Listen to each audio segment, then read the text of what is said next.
بسم اللہ الرحمن الرحیم۔ السلام علیکم۔ شیطان انسان کا سب سے واضح دشمن ہے۔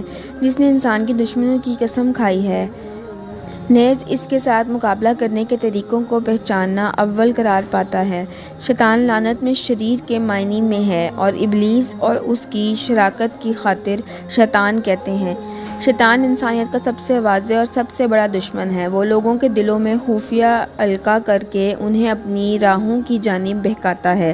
اس لیے شیطان کی دشمنی کو مد نظر رکھ کر خداوند متعال نے انسان سے یہ ارشاد کیا کہ اگر شیطان کی طرف سے تم میں وسوسہ ڈالا گیا تو خدا کی پناہ میں آ جاؤ۔ اس لحاظ سے کہا جا سکتا ہے کہ ہر وہ چیز جو شیطان کو اپنے مقصد تک نہ پہنچائے وہ اس کی ناراضگی اور اس کی آہذاری اور فریاد کرنے کا سبب بنتی ہے۔ حضرت امام جعفر صادق علیہ السلام نے فرمایا، ابلیس نے 4 عظیم واقعات پر 4 مرتبہ فریاد کی جب وہ خدا کی لعنت کا مستحق قرار پایا۔ جب وہ زمین پر آ گیا، جب رسول اللہ صلی اللہ علیہ وآلہ وسلم کی ولادت ہوئی، جب سورہ فاتحہ کتاب میں نازل ہوئی۔ شیطان کا لفظ شیطان کا مادے سے ہے اور شیطان خبیث اور پست کے معنی میں آتا ہے۔ شیطان سرکش اور باغی وجود کو کہتے ہیں، چاہے وہ انسان ہو یا جن یا کوئی اور حیوان ہو۔ نظر بشری روح اور حد سے دوری کے معنی میں بھی آیا ہے اور حقیقت میں یہ سب معنی ایک قدر مشترک کی طرف رجوع کرتے ہیں۔ خداوند متعال نے قرآن مجید میں ارشاد فرمایا ہے، اور موقع یاد کرو جب ہم نے ملائکہ سے کہا کہ آدم کے لیے سجدہ کرو تو ابلیس کے علاوہ سب نے سجدہ کر لیا۔ اس نے انکار اور غور سے کام لیا اور کافروں میں ہو گیا۔ قرآن کریم کے بیان میں ابلیس جن کی نسل سے ہے اور زیادہ عبادت کی وجہ سے ملائکہ کی صف میں قرار پایا، لیکن روایات اور آیات کے ظاہر اور باطن سے یہ بات سامنے آتی ہے کہ شیطان میں واقعی ایمان نہیں تھا، کیونکہ واقعی عبادت وہ ہے جسے خداوند متعال چاہتا ہے، نہ کہ وہ جو ہم اپنی خواہش کے مطابق انجام دیتے ہیں۔ ابلیس تیار تھا کہ خدا کو سجدہ کرے، لیکن آدم علیہ السلام کو سجدہ کرنے پر تیار نہ تھا، اور اس کی وجہ اس کا تکبر اور خود پسندی تھی جو اس کی تباہی کی موجب بنی اور اس کی بدبختیوں کا سرچشمہ قرار پائی۔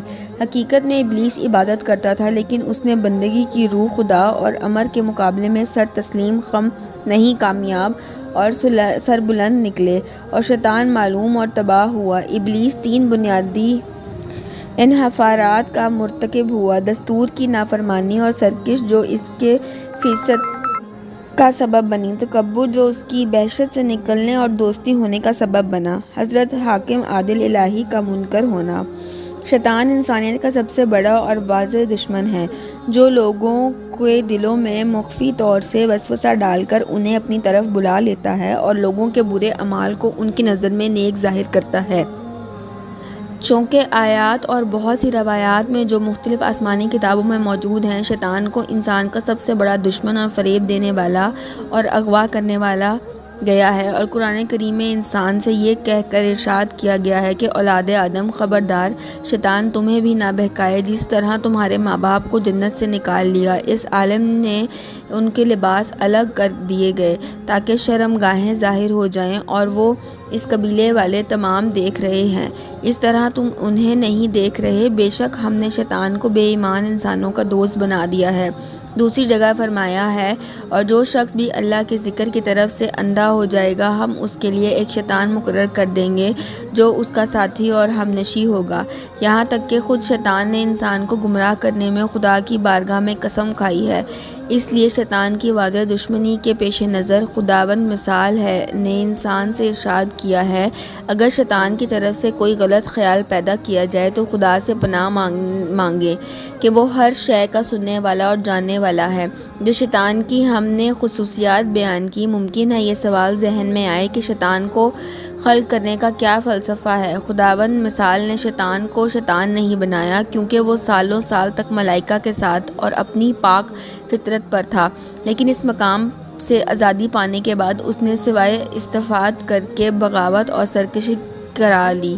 خلقت کے نظام میں شیطان کا موجودہ ہونا با ایمان اور ان لوگوں کے لیے جو حق کی راہ طے کرنا چاہتا ہے مظہر نہیں، لیکن بلکہ ان کی ترقی اور کمال کا وسیلہ ہے۔ اور واضح الفاظ میں جب تک انسان ایک طاقتور دشمن کے مقابلے میں نہیں ہوتا تب تک کبھی وہ اپنے طاقت اور دماغ کو کام میں نہیں لاتا۔ قرآن کریم میں شیطان کو امت کے لیے امتحان کا وسیلہ بنایا ہے، جو اپنے القاء سے حق اور اہل حق کے لیے بنیاد خراب کرتا ہے۔ اس شیطان کے القاء کو ان لوگوں کے لیے آزمائش بنا دے جن کے قلوب میں مرض ہے اور جن کے دل سخت ہو گئے ہیں اور ظلم یقیناً بہت دور رس نافرمانی میں پڑے ہوئے ہیں۔ اب مذکور نکات کو بیان کر کے یہ نتیجہ نکالا جا سکتا ہے کہ جس چیز نے شیطان کو اپنے مقصود اور مقصد تک نہیں پہنچنے دیا، وہ اس کی ناراضگی اور اس کی آہذاری اور فریاد میں مؤثر۔ اس لیے روایات میں آیا ہے کہ ابلیس نے 4 جگہوں پر نالا اور فریاد کیا۔ جب اس نے سجدہ کرنے پر حضرت آدم علیہ السلام سے تکبر اور حسد کیا اور لعنت کا مستحق قرار پایا، جب وہ امر الہی کے نافرمانی کر کے خدا کے دربار سے نکلا گیا اور زمین پر آ گیا، جب حضرت محمد صلی اللہ علیہ وآلہ وسلم اللہ تعالیٰ کی طرف سے لوگوں کی ہدایت کے لیے خاتم النبیین صلی اللہ علیہ وآلہ وسلم کے عنوان سے مثبت، جب سورہ الفاتحہ رسول خدا صلی اللہ علیہ وآلہ وسلم کے مقدس قلب پر نازل ہوئی، کیونکہ یہ 4 واقعات انسان کی رشوت اور ہدایت میں بنیادی کردار ادا کرتے ہیں۔